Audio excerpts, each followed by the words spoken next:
Senator Lisa Blunt Rochester, a Democrat from Delaware and one of the few adults still in the room, sat down with cybersecurity and water infrastructure experts to ask a question this administration refuses to take seriously. Who is protecting your drinking water from hackers, hostile nations, and the next superstorm?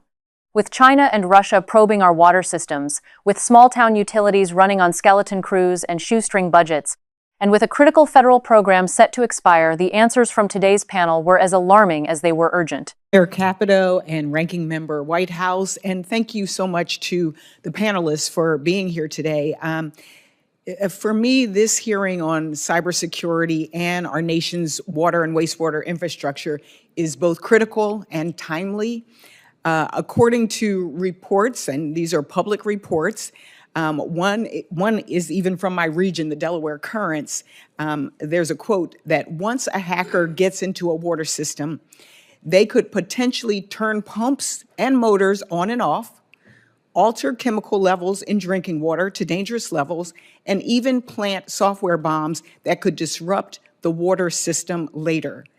That same report went on to say that there are risks associated with poor cyber hygiene, as you mentioned, to states, and also that cyber attackers come in many forms, from disgruntled former employees to nation states like China, Iran, South Korea, and Russia. So to be clear, this is the kind of stuff that could keep you up at night. I don't know if it keeps you all up at night. You're all shaking your heads. But one of the things that I thought about when you add on to it in this moment is extreme weather. That's a whole nother risk. And so I'm going to start with you, Dr. Simonton. I come from a state that is urban, suburban, rural, and coastal. And we also have many small towns. And I'm curious, do water utilities account for extreme weather events when thinking about cyber attacks, and what additional steps are needed? I think, and thank you for that question, Senator. I think that we have been blessed in this country with infrastructure that works, and so people don't give it a whole lot of thought because when they turn their tap on, they get clean water. So we are seeing, whether it's chemical spills, extreme weather events, that our infrastructure is fragile, and so we get these messages on occasion when there are these disruptions. So I think across the industry, and certainly I can speak just across civil, environmental engineering in general, we are certainly starting to take extreme weather events into account in design, in maintenance, and certainly that's going to apply to cyber systems within these utilities, and therefore cybersecurity becomes an issue. Thank you for that answer. The mid-sized large drinking water systems infrastructure program, which is run by EPA, is one of the few federal grant programs that helps water systems reduce cybersecurity threats. Unfortunately, the program has never been funded near its authorized level of $50 million and is set to expire in FY 2026. Last month, my Republican colleague, Senator Curtis, and I introduced the Water Infrastructure Resilience and Sustainability Act to reauthorize this critical program.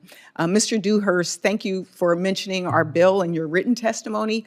Why is reauthorizing this program so important right now, and how do utilities use the program's resources to strengthen cybersecurity protections? First of all, thank you for the question, and thank you for your sponsorship and Senator Curtis of that bill. I would just alert to that bill has such a wide range of uses it can be used for. Cyber is one of them for sure.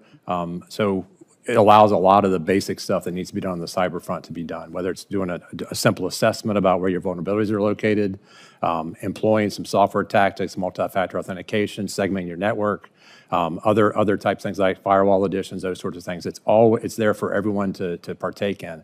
I will echo your comments that it has not been funded to the level that it should. Even though it's authorized, it's not been appropriated.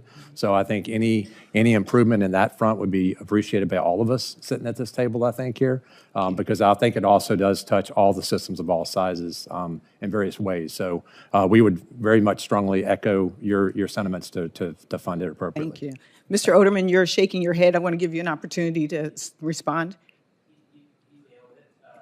He nailed it, but the only thing with some grant applications for smaller systems is it can be administrative workload that they simply just don't have the capability to. It's back to the capacity. Yeah, and so again, that's where a circuit rider concept could assist in those types of applications and, Thank and you. management.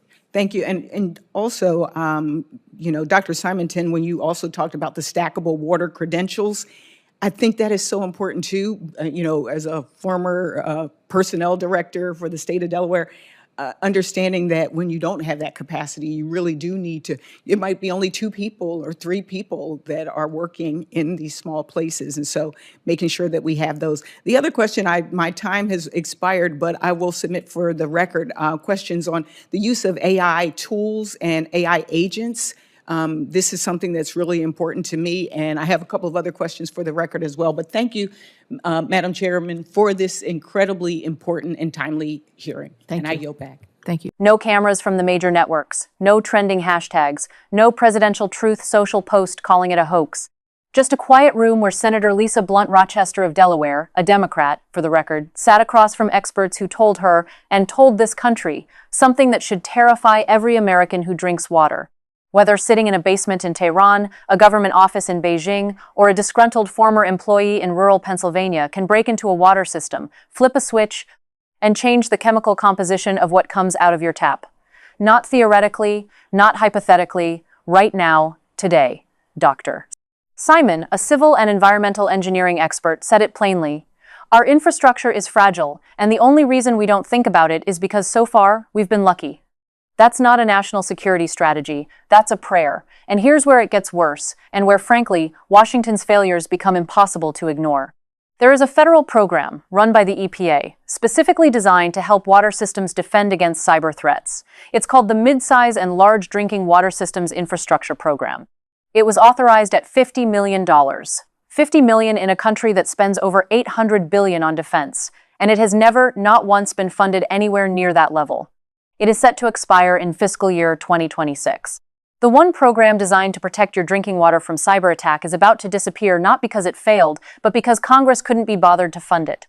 Now, Senator Blunt Rochester is trying to do something about it. She and Republican Senator Curtis, and yes, I said Republican, because apparently bipartisanship is still possible when the issue is serious enough and the cameras aren't rolling, introduced the Water Infrastructure Resilience and Sustainability Act.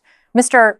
Dewhurst, a water utility representative, told the committee that this bill would fund the basics: vulnerability assessments, multi-factor authentication, network segmentation, firewalls, the basics. We are talking about the absolute bare minimum of cybersecurity, the kind of protections your bank has had for 15 years and our water systems still can't afford them.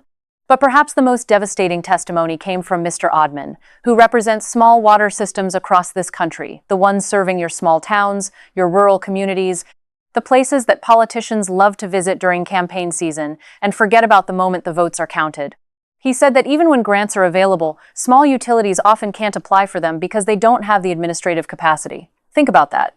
We're not just failing to fund the programs, we've designed a system so bureaucratic that the communities most at risk can't even access the help that theoretically exists. 2 people, sometimes 3. That's the entire staff running the water system in some of these towns, and we expect them to fight off nation-state cyber attacks and fill out federal grant applications at the same time. Dr. Simon raised another point that deserves more attention than it got today. Stackable water credentials, a workforce development concept that would allow these small teams to build cybersecurity skills incrementally. It's smart, it's practical, and in a functioning government, it would already be policy.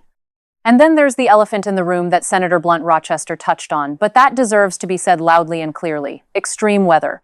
Because it's not enough that hackers are targeting our water systems. Climate change, and yes, I'm going to call it that, is simultaneously stressing the same infrastructure. When a hurricane knocks out power, when a flood overwhelms treatment plants, when a drought pushes systems to their limits, those are exactly the moments when cyber defenses are weakest. It's a compound threat, and we are compounding our failure to address it.